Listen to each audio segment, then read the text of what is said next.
বিসমিল্লাহির রহমানির রহিম। পরম করুণাময় অসীম দয়ালু আল্লাহর নামে শুরু করছি। সর্বপ্রথম মহান আল্লাহর দরবারে শুকরিয়া আদায় করিতেছি যে মহান আল্লাহ আমাদের আশরাফুল মখলুকাত মানুষ বানিয়ে এই দুনিয়ায় পাঠিয়েছেন। প্রিয় দেশবাসী, আমাদের বাংলাদেশের প্রতিটি সেক্টরে সংস্কার প্রক্রিয়া চলমান রাখতে হবে। শুধু যে এই সরকারকেই সংস্কার করতে হবে তা না, আর তাদের দ্বারা এত অল্প সময়ে সর্বক্ষেত্রে সংস্কার সম্পন্ন করাও দুরূহ ব্যাপার। তাই যখন যেই সরকার ক্ষমতায় থাকবেন, সকলকে সংস্কারের দায়িত্ব অব্যাহত রাখতে হবে। একটি একটি করে সর্বক্ষেত্রে সংস্কার করে বাংলাদেশকে একদিন একটি উন্নত রাষ্ট্রে পরিণত করতে হবে। আমি আমার ইউটিউব চ্যানেল দেশ গড়ার লক্ষ্যে এবং আমার ফেসবুক পেজে সর্বদা কিভাবে দেশের উন্নয়ন করলে দেশ এবং জাতি উপকৃত হবে সেই ব্যাপারে লন্ডন থেকে কন্টিনিউ ভিডিও বানিয়ে আমার জ্ঞান অনুযায়ী পরামর্শ দিয়ে যাচ্ছি। আপনারা আমার সমস্ত ভিডিওগুলো দেখে যেই পরিকল্পনাগুলো, যেই পরামর্শগুলো, যেই প্রস্তাবগুলো বাংলাদেশের জনগণের দুনিয়া এবং আখেরাতে উপকারে আসবে সেইগুলো যাচাই করে বাস্তবায়ন করলে দেশ এবং জাতি উপকৃত হবে বলে আমার বিশ্বাস।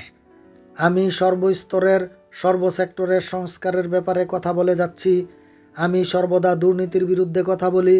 যারা দুর্নীতি করে তাদের সংস্কার আগে করতে হবে।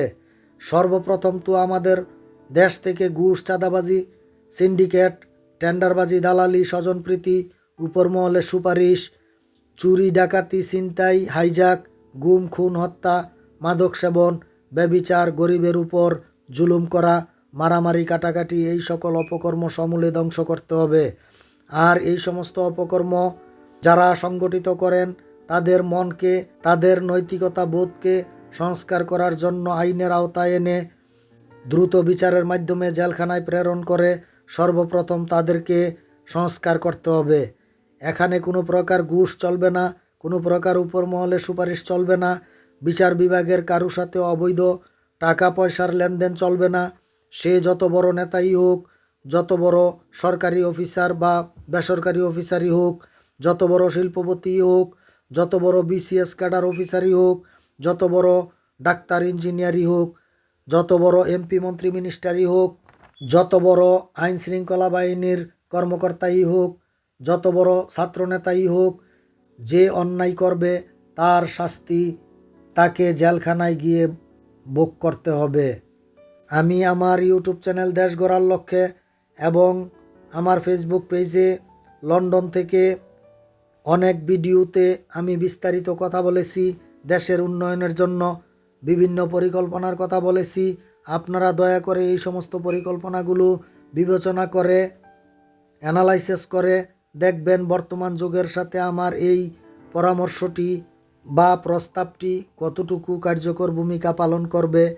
আমি সারা বাংলাদেশের সকল জনগণ, ছাত্র জনতা, সংবাদকর্মীগণ, আইন প্রণেতাগণ, আলেম ওলামাগণ, উপদেষ্টা মণ্ডলীগণ এবং সরকার প্রধানের কাছে অনুরোধ করব যাতে আমার পরিকল্পনাগুলো বাস্তবায়ন করে দেশ এবং দেশের জনগণের কল্যাণে সহায়তা করেন। ভুল ত্রুটি হলে ক্ষমা সুন্দর দৃষ্টিতে দেখবেন। অমা তৌফিকি ইল্লা বিল্লাহ। আসসালামু আলাইকুম ওয়া রাহমাতুল্লাহ।